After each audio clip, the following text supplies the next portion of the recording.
Hello, hello, hello! Bakit parang layan? Magandang ah, umaga po sa inyong lahat. Ito po si Sas Rogando Sasot, ang inyong favorite, faithfully defiant na tagalista ng Noisy. Ayan, kamusta everyone? Ayan, marami nagre-request na naman ng live dahil gusto nilang ipa-explain sa akin via live stream ang ang isa kong post about the well-founded fear test tungkol ito sa asylum requests, especially focusing sa mainit na asylum requests ni presidential spokesperson Harry Roque. So, pakishare po muna ito mga friends. Ayan. Pakishare at maraming salamat sa inyong pagiging super engaged and super participative, and lalo na yung pag-share ninyo sa inyong mga chat groups, sa pag-uusap ninyo sa inyong mga hapagkainan, inuman, diskuhan, tordyakan, lahat na. So, pakishare po muna, click share, ayan, and then click share to your chat groups, to your Facebook groups, to your WhatsApp, to your Telegram, ano pa ba, to your Twitter, ayan, kamusta? Okay, kasi nga, kailangan na nating pag-usapan ng mga bagay ayaw pag-usapan ng mainstream media. Okay, so, pero bago ang lahat, salamat sa inyong pagiging masugid na taga-subaybay. And again, inuulit ko, huwag po kayo magpapadala ng stars dahil hindi po yan nire-remit sa akin ng Meta. Marami pa nga sila sa aking utang. So, ano na lang siya, nilista na lang siya sa tubig. So, pero yon, eto na, pag-uusapan natin ang mga bagay-bagay para hindi kayo napaiikot-ikot ng mga ng corporate mainstream media na parang kulangot ba. Ayan. So pag-uusapan natin ang maraming bagay-bagay. Okay. So alam niyo naman na si dating presidential spokesperson Harry Roque ay nag-apply ng asylum sa Netherlands. Okay. So maraming nagtatanong, ano ba yung asylum? Usually, ang alam ng karamihan, ang asylum ay para lang sa mga refugees. At ang tingin nila sa mga refugees ay ito yung mga taong umaalis lamang ng gera. Okay? Pero malawak po ang ibig sabihin ng asylum seeker. Okay. So, papakita ko lang ito para makita ninyo ang ating mga sources dahil mahirap na. Okay. So, ito ay galing sa UN agency na nangangasiwa ng refugee, UN Refugee Agency. So, ngayon, ang asylum po kasi, matagal na tong protected right. Okay. So ngayon, ang pwede ka mag-seek ng asylum when you are in danger of persecution or danger sa iyong country of origin. Okay. Country of origin. Okay. So malawak yung ibig sabihin ng persecution. Usually, ito ay tied sa, okay, I'm gonna show you, Usually, ito ay tied, for example, sa iyong ethnicity, sa iyong race, sa iyong political opinion, or any opinion imputed on you, ibig sabihin, ina-associate sa'yo. Okay. And of course, membership in a social group. Okay. So, pwede diyang, medyo nag-evolve na ito, pati yung pagiging LGBT, pwede na siya maging basihan para mag-apply ng asylum, but not all countries recognize it. So usually, this is the traditional basis, no? Na ikaw ay mag-face ng persecution or harm base sa race, religion, nationality, membership of a particular social group, or political opinion. Okay. Now, si Harry Roque, nag-apply na siya ng asylum sa Netherlands. Diba? Bigla na lang siyang sumulpot sa Netherlands. Okay. So, ngayon, na-approve na yung kanyang, hindi pa naman na-approve yung asylum, pero na-approve na yung pagsisimula ng process. So, pumirma na siya, nandun na siya, and because nag-uumpisa yung process, hindi na siya pwedeng ibalik. Hindi siya pwedeng kuhanin sa Netherlands ng gobyerno. Okay? Why? Because of the principle of non-refoulement. Okay? But English speakers pronounce it as non-refoulement. So yung mga sinabi ni Harry Roque. So ano yan? Ano ibig sabihin ng principle na yan? So let me show you a short video about it para naman maintindihan nyo siya. What is non-refoulement? Non-refoulement pala sa English. Ay, ano nangyari? Ano nangyari? Ba't hindi siya nagpi-play? What is non-refoulement? So basically, ano ba yan? Ang naglalag siya. So anyway, so ang principle of non-refoulement, hindi nga siya po pwedeng ibalik, okay, habang ang asylum process ay hindi pa natatapos. Okay? And it is, ang sabi ng iba, meron na itong status sa international law as jus cogens. Ibig sabihin ng jus cogens po na status. Ito po ay isang norm na hindi ka pwedeng mag-derogate. Ibig sabihin, no exception. Okay? Di ba? May maraming karapatan na may exception. Halimbawa, public order, public moral, legitimate state security, etc., etc., etc. Pero, ang non-refoulement, sabi nila, may status na raw ito ng jus cogens. Pero, hati pa dyan ang mga international legal scholars. But anyway, ang ibig sabihin niyan, hindi ka po pwedeng ibalik sa country of origin mo habang may umaandar na asylum request. Okay. Matagal yung asylum process. No?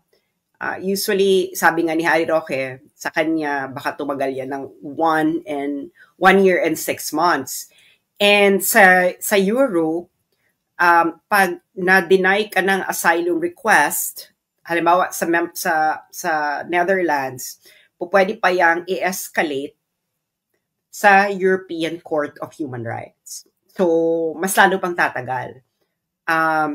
Ngayon, anong option ni Harry? Kung si Harry ay hindi ma-approve ng asylum, like for example, si Joma Sison. Si Joma Sison po, siya po ay na-reject ang kanyang asylum request sa Netherlands. Pero umakyat ito ng European Court of Human Rights. So, merong ibang category other than asylum in order for you to stay in Europe. So, kaya exercise in futility na itong gusto nilang gawin kay Harry Roque. Okay? Because maraming layers sa European Union ng protection of people fleeing their country of origin because of race, ethnicity, religion, nationality, and of course, political opinion and social status, membership in a particular group. Okay, ano yung mga pasok dito kay Harry Roque? Maraming pasok dito kay Harry Roque. One is political opinion dahil critic siya ng administration. At alam naman natin na yung administration, in the past 3 years, wala silang ibang ginawa, kundi talagang usigin ang kanilang mga kalaban. Meron pa, social group. because Harry Roque is identified as a Duterte supporter. The Duterte supporters is considered a social group under international law. Okay? So, yun ang dahilan, nakaangkla dyan, of course, kailangan ay merong well-founded risk of persecution based on those categories. Of course, hindi naman dahil sa race ni Harry Roque, hindi rin dahil sa nationality, hindi rin sa religion niya, pero dahil ito sa social status, yun nga, membership in a social group, and ayun na nga, Duterte supporter. Okay? And political opinion because si Harry Roque ay critic ng administration. Ngayon, ano ba yung standard para ma-approve ang asylum request? Ang standard actually ay ang tinatawag na well-founded risk of persecution or harm. Okay. Anong klaseng harm? Harm, kung meron kang reasonable possibility. Remember, ang standard lang ay reasonable possibility na ikaw ay, pag binalik ka sa country origin mo, ikaw ay makakadanas ng torture, cruel, degrading, and yung iba pa nilalagyan pa ng humiliating treatment. Okay. So, actually under siya ng degrading, pero yung ibang bansa, hinihiwala yung degrading and humiliating. Okay. So, yun nga, cruel, torture, cruel, degrading, humiliating treatment based dun sa category na kabilang ka. Halimbawa, part ka ng social group, and in Harry's case, yung kritiko ng administration or being a Duterte supporter, and of course, political opinion, your criticisms of the government, of the administration. Okay, so ang kailangan lang niya, reasonable possibility and well-founded risk. Yung well-founded risk, dalawang part yan na interrelated. One is subjective. Okay? Subjective. Base sa iyong pakiramdam, hindi ba? So, si Harry Roque ay magpe-present yan, and any asylum seeker, kailangan nilang mag-present ng bakit mo pakiramdam na pag inuwi ka sa bansa mo, ikaw ay mag-face na there is a reasonable possibility that you will face torture, cruel, inhuman, degrading, or humiliating treatment. Okay. So, bahala na si Harry Roque doon kung paano niya ipe-present yung case niya. Just to give you an information, no? Nung panahon ni PRRD, there are people who actually nag-seek sila ng asylum sa ibang bansa because of the war on drugs. And I know a case in the Netherlands. Ganito pa yung eksena nun, ha? Nag-fofuta. Nag-shockpock sa Netherlands on a tourist visa. Okay? Tourist visa, nag-shockpock sa Netherlands. Nahuli ng pulis. Bawal kasi yun. Bawal kasi sa Netherlands naman trabaho yung pagiging shockpock, pero hindi ka pwede magtrabaho na tourist visa. At kailangan registered ka kung mag-shockpock ka. So, nahuli siya ng pulis. Ang ginawa ni Akla, para hindi siya i-deport, nag-seek na lang siya ng asylum sa Netherlands. At ang kanyang naging basihan, dahil meron siyang kakilala na nasa natokhang, nasa drugs watch list, ganyan. So, natatakot siya umuwi. Pak! Nabigyan siya ng asylum.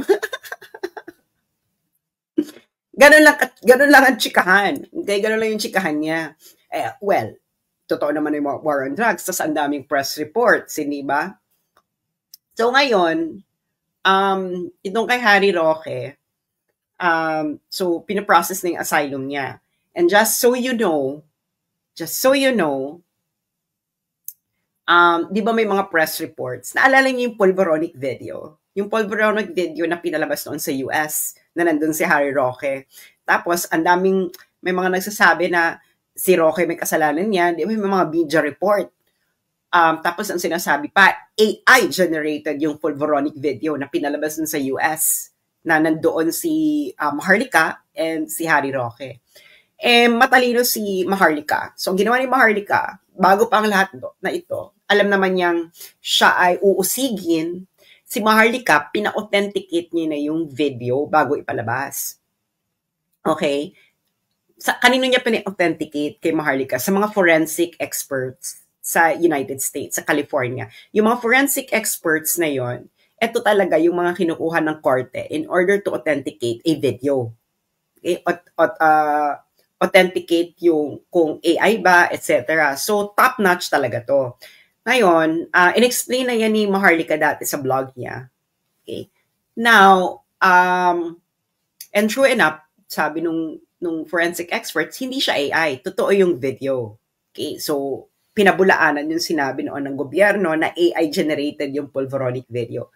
Pero, ang sabi ng mga forensic experts kasi na yon, hindi niya pwedeng i-release in public yung authentication. It can only be used in a court of law or in a legal proceedings. So ngayon, syempre, naghihintay naman si Maharlika na ma-demanda siya because of that video. Wala nagdidemanda. Wala nagdidemanda. Ngayon, itong si Harry Roque, kasi tinag yan si Harry Roque sa isa sa mga mastermind kuno diyan sa video, di ba? Yung mga sinasabi nila noon, nililink siya. So ngayon, ang ginawa ni Maharlika, pumunta siya ng Netherlands, dala-dala niya yung authentication. So ngayon, yung authentication ng Pulveronic video kasama na doon sa inattach doon sa asylum application ni Harry Roque. So, ayun ang eksena. Okay, now, syempre may subjective, no, assessment, yung well-founded risk. So, sabihin mo talaga, magbibigay ka ng, it's a narration, okay? Tapos, merong objective part. Yung objective part, hindi lang to base sa feelings mo. Hindi lang to base sa takot mo. Okay? Ano yung objective part? Kailangan magbigay ka ng mga example, no? Na hindi lang base sa feelings mo. Kailangan magbigay ka ng evidence na meron talagang banta sa'yo, may persecution na nangyayari. And of course, yung evidence dyan, hindi po ito proof beyond reasonable doubt. Well-founded risk, there is reasonable possibility. So, magbibigay ka ng political climate. I-describe mo yung political climate dun sa bansa. I-explain mo yung pattern of behavior ng gobyerno. At pag sinasabi ko ditong gobyerno, hindi lang ito yung executive. Pati na rin legislative. Pwede na rin judiciary. Okay? Mas malala kung yung tatlo magkakasama. Ngayon, mas malala pa kung isasama po pa yung mainstream media. Anyway, bakit mas malala? Syempre, papakita mo na yung mainstream media masyadong align ito sa administration. Hindi nila binibigyan ng boses yung mga Duterte supporters. They're not representing them in a fair light. Nakikijoin ang mainstream media sa pag-persecute ng opinions ng mga Duterte supporters. Kasama yan dyan. And true enough, lahat yan documented. Hindi ba? Totoo naman yan. Lahat yan documented. So ngayon, meron pa isang magpapalakas. Yung pattern na similar sa'yo. Halimbawa, meron na bang nag-apply ng asylum sa ibang bansa under this administration? Okay, because of fear of persecution or harm. And true enough, meron na. Okay? At hindi ito nire-report ng mainstream media. So, ang isa sa mga unang nag-apply, okay, ang isa sa mga unang alam nating nag-apply ng asylum ay si Sheena. Okay? Si Sheena. Ayan si Sheena.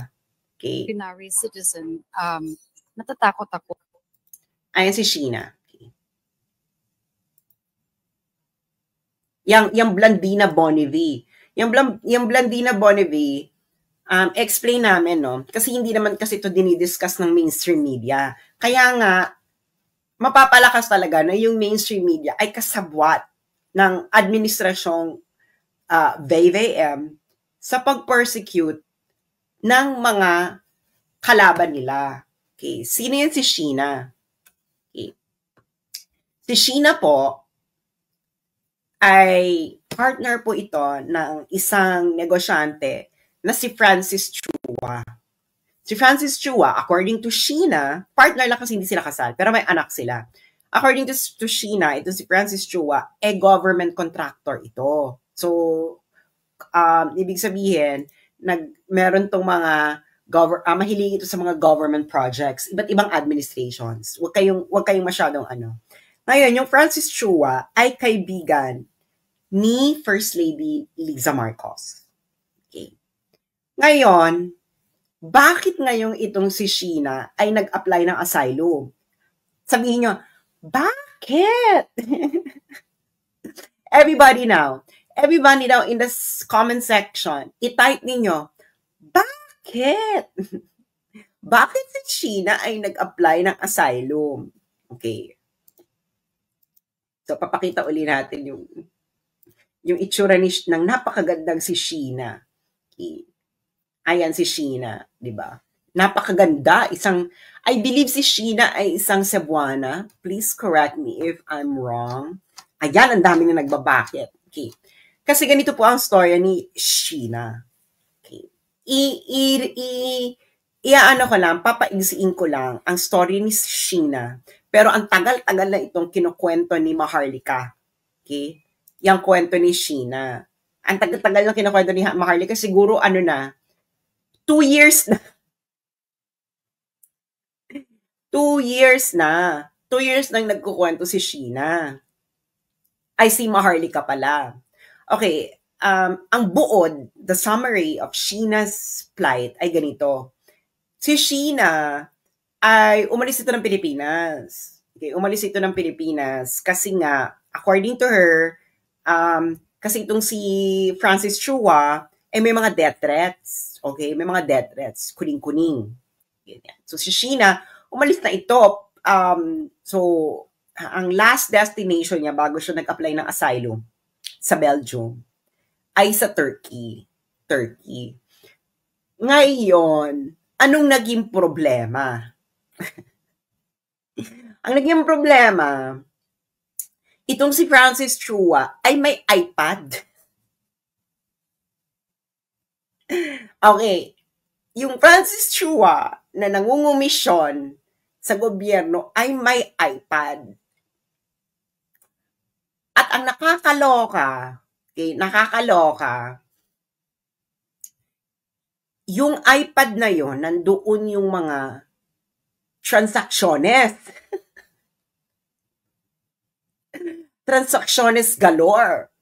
Okay? At ang nakakaloka pa niyan, yung iPad, syempre, pag Apple ka, di ba? Yung mga Apple, yung ecosystem ng Apple products mo magkaka-connect. Syempre, yung iPhone mo nakakonect sa iPad mo. Syempre, gusto mo integrated, di ba? Ganyan naman ngayon, di ba? Kaya kayo, kung may gagawin kayong mga kasalanan, huwag niyong i-integrate yung mga technologies ninyo. Hiwa-hiwalayan ninyo. Hindi ba? Anyway, so naka-integrate. So habang nag-chumichika, nag-a-appear din dun sa iPad. Nakalimutan ngayon nakalimutan siguro ni Francis Chua na hindi niya dinisconnect yung iPad doon sa kanyang Apple ecosystem. Yung iPad na yun, binigay niya sa anak niya. Nakasama ni Sheena.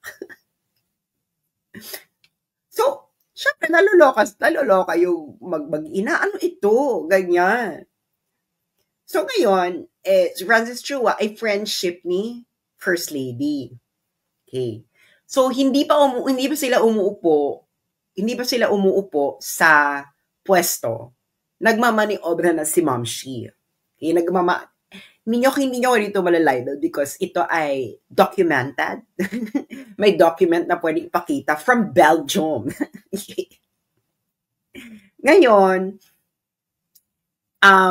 syempre, kailangan makuha yung iPad. Ngayon natin si Sheena kasi, pinababalik niya. Una, ini-entice mo nang bumalik. O bumalik ka na. Kasi, ito si Sheena, sinampahan ng kung ano-anong kaso. Illegal recruitment, ganyan. Para lang siya ay matimbog. Alam nyo na. Ngayon, parang Carrot, sinabi sa kanya, umuwi ka na dito kasi wala na yung kaso mo, ida-drop na. Matalino si ate. Maganda na. Matalino pa. Fatal combination. Ayoko nga. Ganyan. So, ngayon, ito si Ma'am Shi, nung nakaupo na sa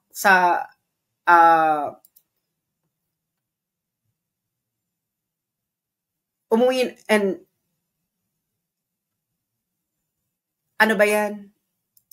Nung umuwi na siya, nung umupo na sa kapangyarihan si Ma'am Shi, isa yan sa kanyang mga battle order of the day. Okay? So, anong gagawin? Kailangan i-extract ang mga bata sa Turkey. Okay? Yung ilang bata sa Turkey. Lalo na yung mga minors, no? Or yung mga wala pa sa wastong edad. Okay? So, pero ang target talaga dyan ay yung iPad. Para tayong Mara Clara. Remember, mga 90s, naalala nyo nung 90s, yung Mara Clara, ang issue doon ay diary. Ito, ang issue dito ay iPad. Okay. So, ngayon, maraming chika dito yung parang yung ambassador noon sa, Philippine ambassador daw noon sa Turkey, ayaw niya makipag-participate kasi nga, this is illegal. Syempre, alam niyo naman ng mga New Yorker, it's either my way or the highway. O diba? So ngayon, nagtagumpay ang alindog ni Ma'am Shi. Okay, nagtagumpay ang alindog ng ating unang gina. So sino ang kanyang ginamit sa extraction? Ang ginamit niya sa extraction sa Turkey ay AFP.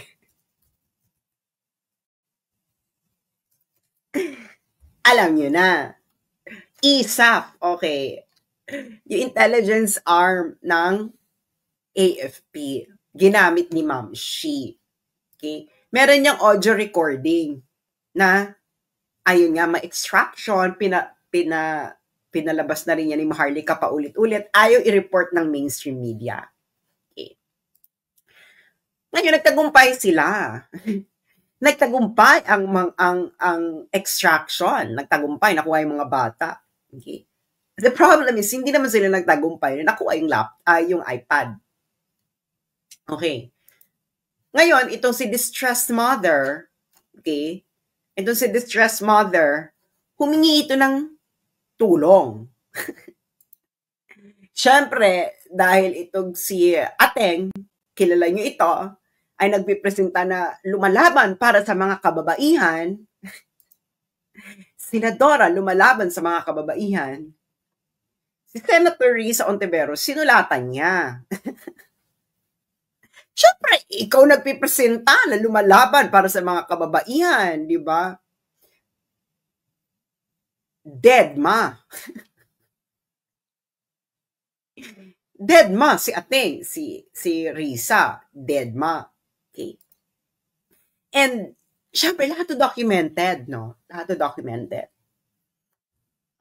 Ngayon, si Sheena, matalino, nakapag-apply siya ng nag-apply siya ng asylum sa Belgium. Na-approve na yung asylum niya, so yung iba niyang anak na hindi nakuha na nasa kanya, nag-aaral na sa Belgium, ganyan. Tapos siya nag-aaral na rin siya ng, I believe, Dutch language kasi nakatira siya sa Dutch part ng Belgium, sa Flemish. So, nag-aaral na siya nandiyan na siya, settled na siya, na-approve na yung asylum niya. Ibig sabihin, yung Belgium, they agree na may well-founded risk laban dito kay dito kay Sheena and family. And of course, kanino manggagaling yung well-founded risk? Sa gobyerno. Kasi meron kang inaction yung first lady ang nag-orchestrate ng extraction ng mga anak mo, ginamit ang ang ISAF, tapos humingi ka ng tulong sa isang senador na nagpepresenta na siya ang lumalaban para sa mga kababaihan at sa mga unarmed woman katulad ni Aura. Tapos dinedma ka. Okay? So wala na siyang matakbuhan. Tapos yung mainstream media ayaw ibalita ang iyong nararamdaman. Kanino ka lumapit? Sa isang vlogger na nagngangalang Maharlika. Hindi ba? Tapos deadma pa rin sila. Walang pakialam. So ngayon, so nakita ng Belgium na may well-founded risk. Okay? Ng persecution or harm laban dito kay distressed mother. Approve ng asylum. Kailangan ba niya ng proof beyond reasonable doubt? No. Kailangan mo lang ng preponderance of evidence. Evidence ba na may reasonable possibility na isasubject ka sa persecution or harm pag pinalik ka sa Pilipinas. Okay? And that is based on your subjective fear and objective conditions in the country. So, yan ang kauna-unahang asylum request under BBM administration sa ibang bansa sa Belgium panangyari. And ayun na nga ang eksena.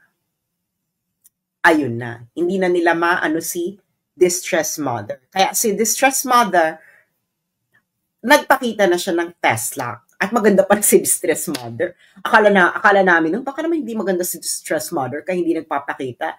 Nung nagpakita na, nilantad na ni distressed mother ang kanyang Tesla boom, nakita na natin na maganda pala siya. Maganda, persecuted. Perfect. Okay. So, yan yung number one. So, meron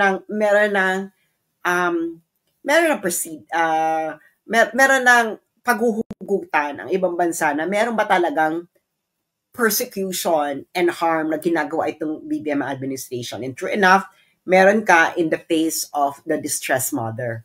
Ngayon, ano yung second na bonggang-bongga? So, meron kang Belgium, meron ding Asia na nag-approve ng asylum. I think kilala niyo na kung sino to, no? Ito ay si kay Teves. Okay. So, recently lang ito, March 2025. So, Timor-Leste rejects Teves extradition. Okay. So, asylum request din ito. So, bakit siya ni-reject? Na-reject siya because, again, there is a well-founded risk of persecution or harm. Kaya nga, ang sinabi dito ng judges, ayan, for the foregoing reasons, asan ba yung reason? Yung meron sila ditong kinote sa Constitution ni Teves. So may mga witnesses, etc. And ang ano kasi nito is may political persecution and meron ding itong nakakabit sa well-founded risk of being subjected to torture, cruel, inhuman, degrading, and humiliating treatment. So, Article 5.3, nakabase yan sa Article 5.3. At ang malala kasi nito kay Teves, and why this is relevant, alam nyo, ang kaso ni Teves sa Pilipinas ay multiple murder and meron pang terrorism. Okay. Multiple murder and terrorism in relation doon sa alleged na pagtegi kay Degam. Sino ang tinegi ni Teves daw? Yung inaakus sa kanyang tinegi niya. Yung, hindi ko kasi nasundan tong issue ni Teves. Sino bang Teves? Teves. Multiple murder. Okay. Multiple charges of the alleged killing of Negros Oriental Governor o si Degamo nga, si kay Ruel Degamo. Ngayon, ang nakikita natin dito kay Teves, mas malala ito. Okay? Mas malala ito doon sa kondisyon ni Sheena. Why? Dahil ito ay, ang implicated na dito is judicial system. Okay? The judicial system of the Philippines. Kasi, naano na siya may warrant of arrest, and of course, DOJ yung nag-request, etc. Pero, hindi unanimous yung judges sa pag-reject ng extradition request because nakakita sila ng well-founded risk. Okay, well-founded risk na pag binalik si Teves sa Pilipinas, there is a reasonable possibility that he will be subjected to cruel, inhuman, degrading, and torture. Humiliating, degrading treatment and torture. So, yun ang naging basihan. So, meron kang Belgium, meron kang Timor-Leste, and these are two different countries in terms of development. So, meron kang super highly developed country and still very developing country na nakakita ng same findings. Ibig sabihin, swak sa mga. Kasi usually yung mga asylum, yung mga gusto mag-asylum, pumupunta yan lang ng highly developed countries. Kasi nga, awa-awa ka lang dyan, awa-awa effect, ganyan, okay ka na.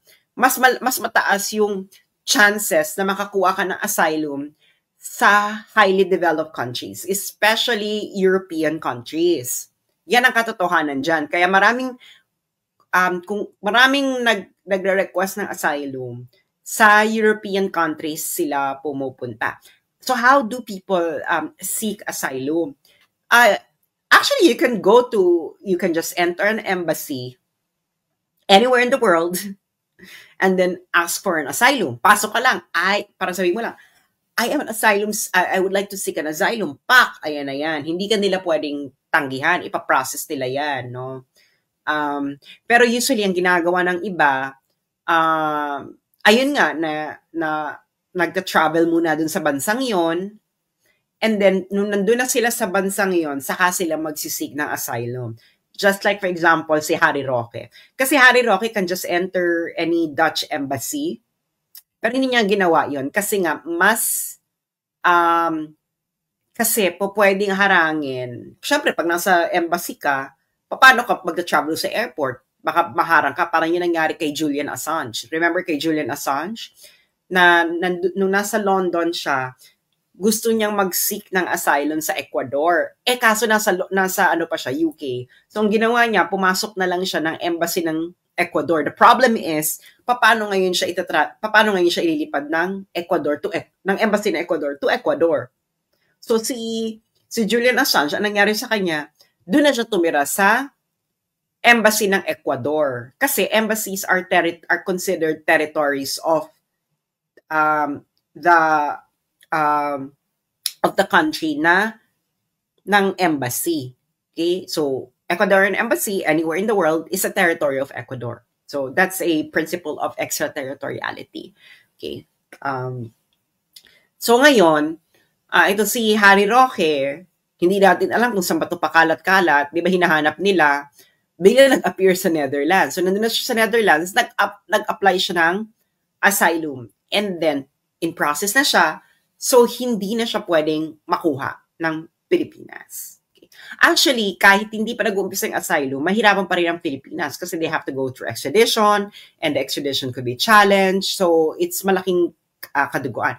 And given nga na meron ng pattern ng asylum request na na-approve in two different kinds of countries and level of development, Belgium and Timor-Leste, two different cases, But both cases establish na meron ng well-founded risk sa Pilipinas. Okay? Kung ikaw ay member ng opposition or you have a political opinion that is different from the government narrative. Kaya yun ang eksena dyan. May well-founded risk. So ito yung mga sinasabi nilang gagawa sila ng petition, online petition, para hindi maaprubahan yung asylum ni Roque. Actually, yung mga petition na yan, it will actually bolster yung point ni Harry Roque na there is that he will be persecuted based on his political opinion. Lalo na yung nakita ko yung petition, no, na alam mong pinipersecute siya because Duterte supporter siya. And that is a protected category because you are part of a membership in a social group. And being a Duterte supporter is a social group. At nakita naman na yun ang pinipersecute. Hindi ba? At grabing persecution because it's different aspects of society, mainstream media, academia, government. So nagsama-sama sila. So it is a recipe for a well-founded risk of persecution. Hindi ba? Because of one's political opinion or any opinion imputed on you, social status. Syempre marami pang ibang aspects, no, na magpapaigting yung asylum request ni Harry Roque. Ayoko na lang sabihin kasi nga I don't want to interrupt our enemies while they're committing a mistake. Pero they already paved the path for these asylum processes to be actually approved ng ibang bansa. So yun ang nangyayari. Ngayon, syempre, magmamatigas itong gobyerno, feeling nila, ganyan. Pero yun na nga, meron kang two separate approved asylum in two different countries, two different contexts, two different level of development, two different regions, one in Asia and one in Europe. So syempre, yung Netherlands, mag-iisip siya, meron nga itong Belgium nag-approve. Tapos meron pang yung Timor-Leste pa, talagang sinabi na may political persecution, na may well-founded risk talaga. Yung sa Timor-Leste, si Teves, ang kaso nun, malala, multiple murder and terrorism. Ito kay Harry Roque, ano ba kaso nila dito kay Harry Roque? So kailangan, nakita niyo yung benchmark ng Timor-Leste,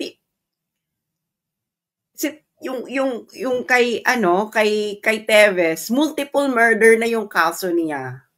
And terrorism, hindi pa rin siya binalik ng Timor-Leste because nakakita ang Timor-Leste ng well-founded risk of persecution or harm. So ibig sabihin, Beck, siguro kung anything lower crime than multiple murder and terrorism, tiyak na swak na ma-approve pa yan lalo na dito kay Harry Roque. Ano kaso nyo kay Harry Roque? Wala na kayong kaso kay Harry Roque. Wala na yan. So, ang ginawa nyo, actually, Harry Roque will be more dangerous. Kasi nga, inusig-usig nyo, ayan, nasa Netherlands siya ngayon. Tapos, nasa Netherlands si Harry Roque ngayon, di malaya na siya mas malaya pa siya makakapag-criticize laban sa gobyerno. Hindi ba? Matitegi nyo ba yung Facebook niya? Actually, hindi rin. Mahirapan kayo. Actually, pwede pang kumita ng bonggang-bongga si Harry Roque pag pinadown niyo yung Facebook niya. Why? Dahil siya ay nasa Netherlands. Ang Facebook sa Europe ay hinahandle ng Facebook Ireland. Ang Ireland po, ito po ay within the European Union. And kung pinadown nyo yung Facebook ni Harry Roque, pwede siyang mag-file ng complaint. Okay? And baka kumita pa siya. Meron na po yung mga precedent sa Europe. Okay? So, kaya ayun na nga, you just made Harry Roque more dangerous. Hindi ba? Uusig-usigin nyo pa siya. Well, ayun na nga. Sabi ni Temat, hi sis, mag-apply ka rin ba ng asylum? No. Bakit? Di ba? Ang ano nga niyan is, pero may kilala akong dalawa pa na naka-process ng mag-apply ng asylum. Isa sa mga known allies ng Pilipinas at isa sa Europe din. So, ma-establish na maraming pattern. Siyempre, hindi ito i-report ng mainstream media dahil gusto pa rin palabasin ng mainstream media na napakaganda pa rin ng gobyerno ni Bongbong Marcos. Pero hindi alam ng mainstream media, they are actually participating in the political persecution, especially with their inaction. Lalo na dito, kita mo yung kay Distress Mother, di ba? Deadma sila. Si Risa Ontiveros, deadma. So, meron talagang pattern. Meron talagang pattern na it is a whole government approach to persecute. Okay. So, yun ang mangyayari. Ngayon, kung mag-apply ako ng asylum or whatever, bakit? Di ba? Bakit? Di ba? Well, I can go to any embassy right now and then apply. Di ba? Pero we will cross the bridge when we get there. Pero sinasabi ko sa inyo, when I cross that bridge, okay, this will be a global issue. Hindi ba? Ganun lang yun. This will be a global issue. Hindi mo pwedeng ano lang.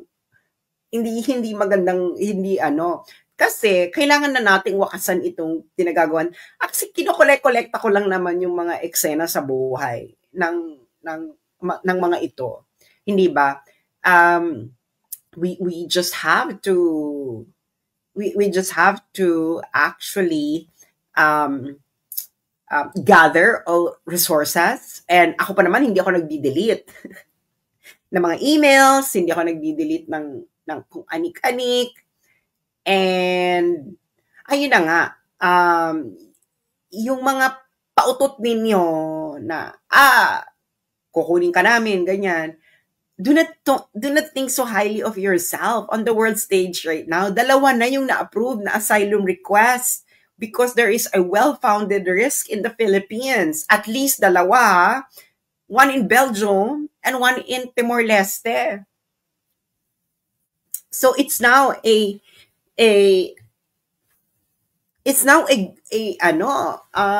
meron talagang well-founded risk, hindi ba? Ako, yung mga nagtatanong kung mag-a-apply, well, I can if I want to dahil alam ko naman ang procedures, no? Alam ko ang mga evidence because I studied international law.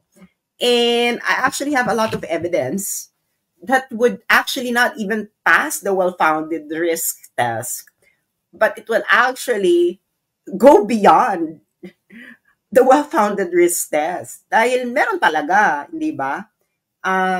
So mga nagtatanong, paano kung may kaso ka sa Pilipinas? Pwede ka ba mag-apply ng asylum? Ayun na nga si Teves nga, di ba may kaso, multiple murder pa, terrorism. Okay. So, ano kasi yan lahi-lahi ba yan? Tahi-tahi yan ng mga issue. Kailangan ipapakita mo yung political climate, anong opinion mo ka inuusig, kung member ka ng social group, anong social group yan.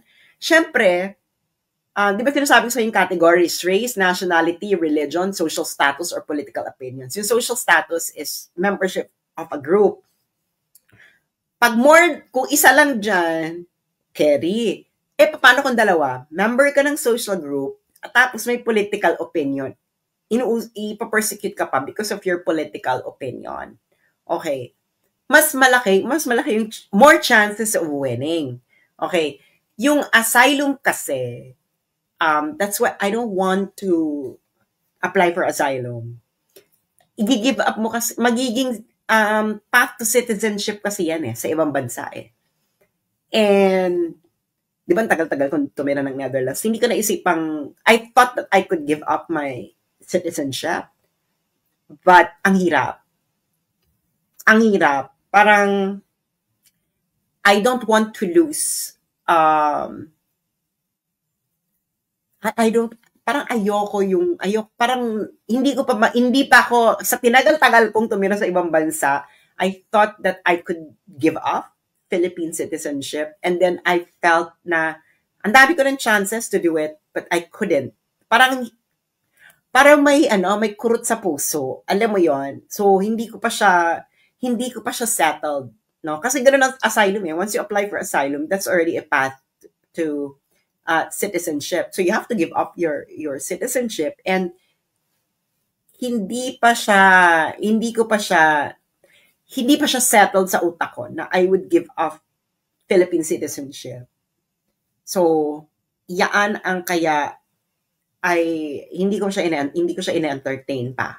Siguro, if they push me against the wall, I might. Pero yun na nga, if they will push me against the wall, it's going to be a global sensation, just like the Love the Philippines video. Ganyan. Pero, yun na nga lang. Bahala kayo. Lahat kayo nagpa-participate. No? Hindi ko na lang sasabihin kung ano yung gangbang nila laban sa akin. Kaya, kahit saan akong pumuntang embassy right now, except the United States, I will probably be given an asylum. Alam mo yun? Wala namang asylum dito sa China. So, it's, parang tagal na nilang nagbigay ng asylum, 1970s, late 1970s pa. So, it's not, kasi kung ako kung gusto ko talagang tumakbo na sure ball ako na asylum, di sana sa Switzerland na lang ako nag-aral. No? Kasi nga, na-accept naman ako sa Geneva Graduate Institute.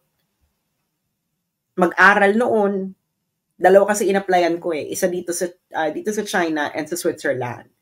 Yung sa Switzerland kasi, Master in International Law, so Geneva Graduate Institute.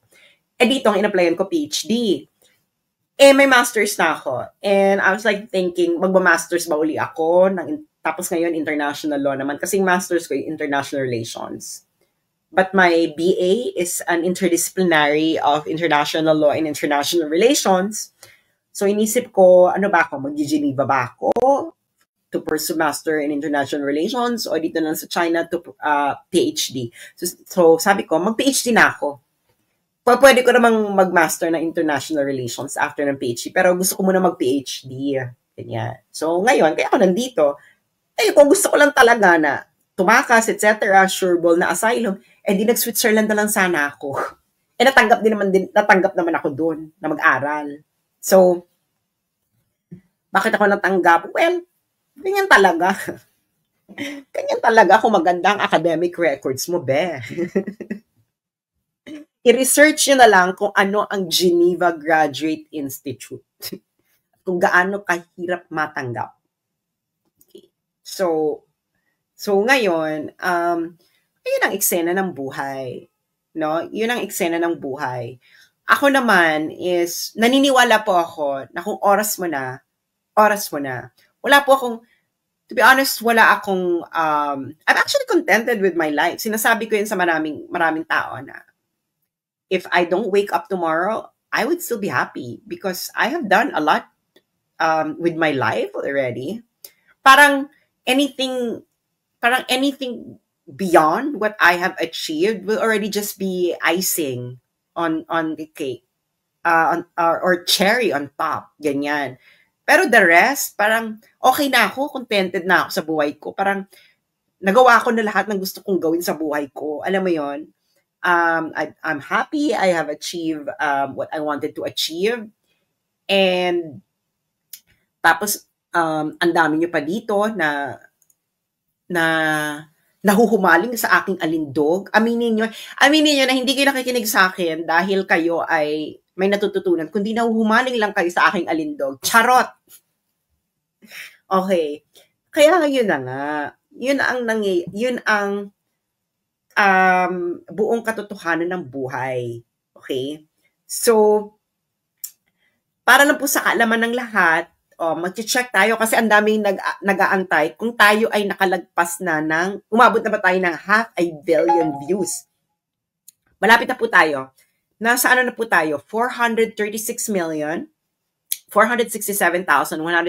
views. Ito po yung 90-day metric. So, ilang millions na lang, mag-half a billion na tayo. So, about 64 billion. 64 million. About 64 million views, makukross na po natin ang half a billion views. So, dahil po yan sa inyong very engaged activities sa ating page at sa inyong pagpapakalat ng alindog ng moisture. Alam niyo naman, spread the moisture, hindi ba? Spread the moisture. So ayun lang po ang eksena. Kaya nga, ayun na nga, na anything, pinapayo ko sa gobyerno ng Pilipinas, si Teves may multiple murder, terrorism, na-approve yung asylum niya, Timor-Leste pa yan. Si Sheena, nasa Belgium, na nag-apply din ng asylum dahil may well-founded risk laban sa BBM administration, na-approve din yung asylum. So, ibig sabihin, dalawang bansa, different na mga bansa, naniniwala na may well-founded risk sa Pilipinas. So, mamili ka lang kung saan mo gusto pumunta. Pwede ka mag-apply sa Belgium, pwede ka mag-apply sa Timor-Leste. Actually, pwede ka mag-apply sa iba't iba. Pero alam ko, meron ng dalawa. Meron dalawang in process. Yung isa sa isang alay ng Pilipinas, hindi sa United States, yung isa sa Europe, I think meron pang isa din sa North America. So, malaki yung evidence ba na ma-approve sila because sa pinakita ng Congress, pinakita ng Senado, pinakita ng Executive Department, sa kung anong ginagawa nila sa mga Duterte supporters, including mainstream media. So, ibig sabihin, there is a whole nation persecution approach.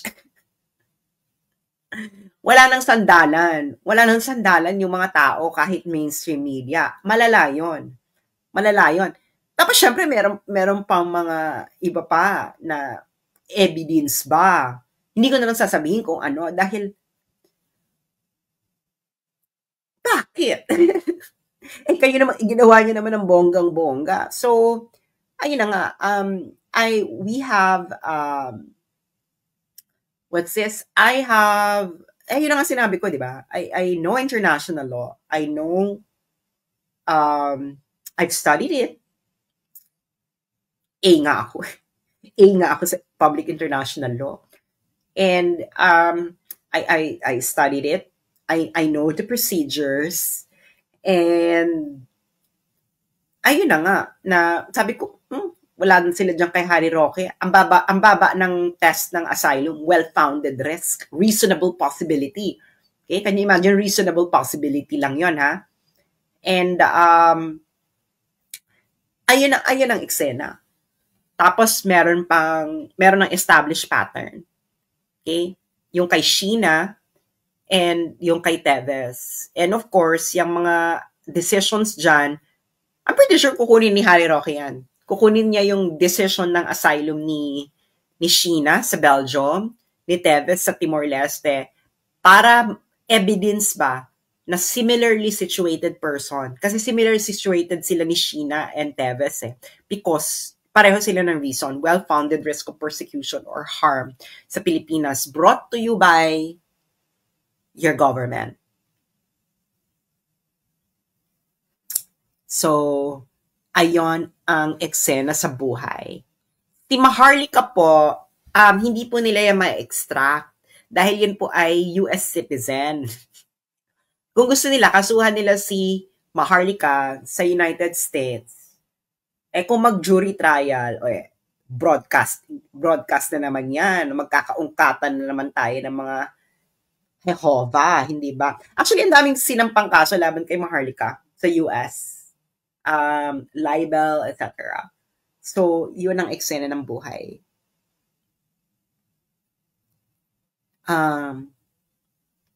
Ayan, yung pamilya ni Percy Lapid, nag-apply na rin ng asylum sa United States.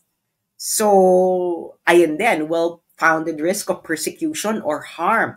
So, very telling yon kasi, ba't ka nag-apply ng asylum? Kasi, ibig sabihin, hindi sila mabibigyan ng protection ng gobyerno sa Pilipinas. Kaya sila nag-apply ng asylum. Yun eh. Hindi ba? So, ibig sabihin, marami na nga. Tapos, iba't ibang bansa pa ang nag-approve. Can you imagine? Timor-Leste? Ang bata-bata ng Timor-Leste. So, pwede ba yun? Pareho ng findings ang Timor-Leste and Belgium na may well-founded risk of persecution or harm sa Pilipinas. Kaya sila nagbibigay ng asylum sa mga Pilipinong nagsisik ng refuge sa bansa nila. So yun lamang po. Maraming salamat at huwag na po tayong magpapabudol muli. Kailangan po tayong magsalita at ako naman po ay magsasalita ako hanggang kaya po ng aking moisture.